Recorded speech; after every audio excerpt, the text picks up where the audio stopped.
تعالي تعالي تعالي، ولو سنك فوق 100 لابد من الوصفة دي. الوصفة اللي اقولها لك النهاردة وصفة هتخلي العجوزة صبية، هتخليكي قدام المراية كده تضحكي لوحدك وتبقي مبسوطة وراضية عن نفسك. تعالي ما اقولك.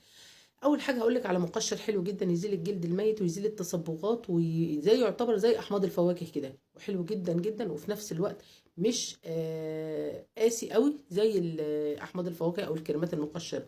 حاجه لطيفه بس نتائجها حلوه جدا جدا جدا. هتروحي عند المشتل اللي جنب بيتكم وتجيبي لي واحده صبار، تغسليها كويس وتشيلي الشوك من على الناحيتين، وتاخدي الهلام اللي في قلبها ده تحطيه لي في الخلاط، وتحطي معاه طماطمايه متوسطه كده، تضربي كويس جدا جدا جدا، وبعد كده تصفيها من الالياف، تحطها لي في علبه معقمه كده ونضيفه، تستخدمي كل ليله من تلت ساعه لنص ساعه، وبعدين تفركي وتفرجي على الفرق اللي طالع من بشرتك، وتفرجي اول اسبوع نتيجه الوصفه هيبقى شكلها ايه. وهتنزلي عند العطار، لازم زيت يكون ثقه، لو مش عارفين تجيبوا زيت اتصلوا بيا وانا اجيب لكم الزيت. تمام كده.